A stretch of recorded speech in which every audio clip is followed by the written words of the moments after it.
we were working on a project that never materialized. But Should at have. the It should time, have. it should have. Amazon seemed like they were better. It was like we were kind of done with the concept, and then Amazon released like a 95.5% like mock up. So like, okay, well, let's do something else.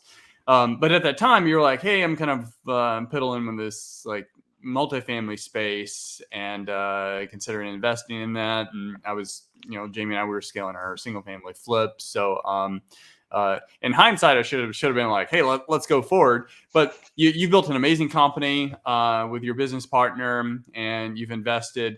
Like your very first investment in multifamily was out of state, right? Absolutely. So, and you talk more in detail about that on a Bigger Pockets podcast. So, if you never heard of them, great podcast, go check it out. Ferris's convo with Bigger Pockets. But how did you effectively go from living in Houston, never buying a property out of state before, to buying your first multi-million-dollar project out of state? It's funny. So it actually started with, even step back one other step, right? I was in Seattle. My very first purchase was actually a fourplex that's about a mile and a half down the road from our office. Okay, so you and so I kind of started it early on, right? And it all boils down to people, right? There are people that want to do everything themselves, and there are people that are willing to partner, right? You need to have people around you that you can trust and lean on. And so whether it's me being in Seattle and I literally called up a random agent off of Bigger Pockets and had him, transact it for me. I had family go drive the property tour for me because I had not come out here. I came out to look at it, I think, whenever it was pretty much 2 weeks from closing, right? That's whenever I came out. Just make sure it was still there. Yeah, I had a friend go drive it. I had my brother and my parents, and you got to lean on people, right? And times that by 10 for multifamily, it's all a team sport. And so, buying a fourplex is very different than buying an apartment, in the sense that of the fourplex, it's not big enough to support a dedicated team, right? But with an apartment complex, right, it is. That first deal was a $4 million purchase, dedicated property management company, right? They had dedicated resources that are looking and breathing that all the time.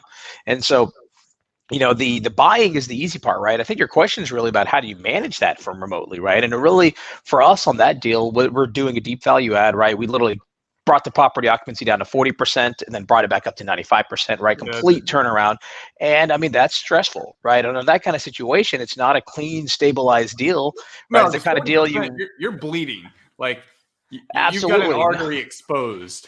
No, absolutely. And it's funny, Ben and I tell a story. We remember touring that deal before we bought it, right? So to answer the question, pick a place to invest that you can easily get out to. First thing, Atlanta, there's literally 5 flights a day out there. We're out there on the 7 a.m. flight out there. We're back on the 7 p.m. flight back. I wake up and sleep in my bed, right? I can get out there. If Chris, if you're out there, you called me, there's a problem, I could literally be out there tomorrow morning, right? It's easy to get out. I could be out there today if it's right now, probably the last flight I think was like 1 o'clock. It's easy to get out there. So that's the first thing, right? I'm not investing in, some random place, Bozeman, no offense to them, but like, it's probably 2 hops to get there, right? I'm going to burn the whole day traveling. And then the second piece is just, having a dedicated team, right? I remember touring that property before we bought it, and, literally tenants were throwing trash over the balcony out into that's literally the kind of property we bought, right? But you put a plan together, execute that business plan. And luckily with this day and age, you can do most of this remotely, right? It's beautiful. And, lean on people for the on-site things that you do need someone out there. And, I remember those first 8 months, we were out there every month. We were literally booking the flights out there, just dedicated and making sure things happen. And so, the biggest feedback to people is pick a good market, have good people around you, and just have a well-defined business plan and stick to that plan. Don't let everything, randomize you. It's really easy to get distracted, right? And just focus on these 10 things, and where you're going, and the next 5 steps. Don't worry about everything in between. So a couple things.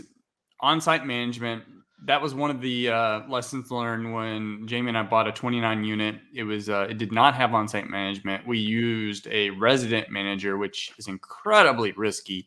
Thankfully, as far as we know, she never stolen from us. Although she could have, did not like that.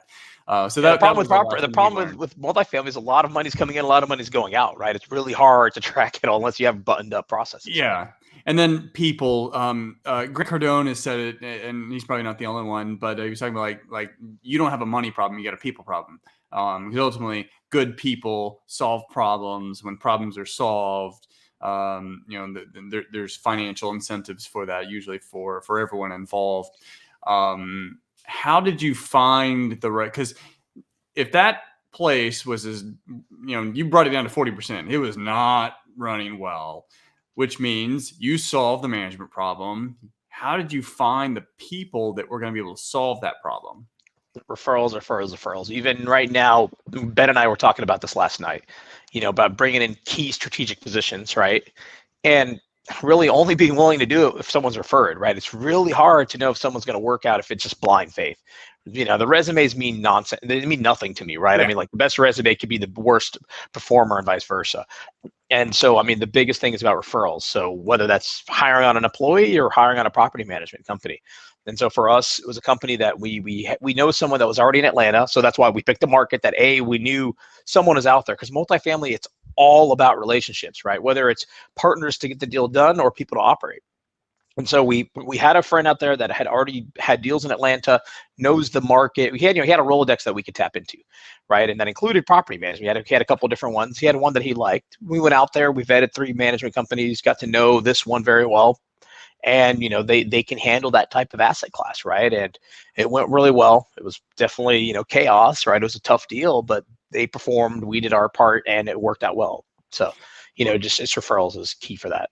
Love it. So we got like 60 seconds left. You're vertically integrated now, realizing some of the problems that are inherent in property management.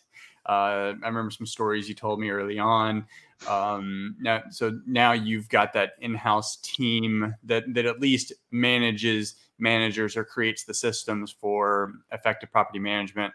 What are some of the key takeaways for others to consider? Like, not everyone's going to vertically integrate, but what are some of the things that folks should look for when they're, whether it's single family or multifamily, when they're trying to vet the right property manager for their asset? Vetting a management company. Okay, so let's see. So first thing is, just look at their portfolio. Go ask them for deals that they manage, and don't tell them when you're going out there, but go look at them, right? See what's, and there's no management company is perfect. What I've learned in management is my bar was here. It's a really hard business, but get out there, go look at things, find people that are easy to get a hold of, right? And you have a business plan, but it's constantly evolving to some extent. And so find a management company that understands that and really understands your business plan. The reason we started our management company is we literally thought back on it. We'd never once had a management company that asked us, what is our business plan end to end, right? How are they going to help us execute if they don't even know what it is, right? No one ever asked.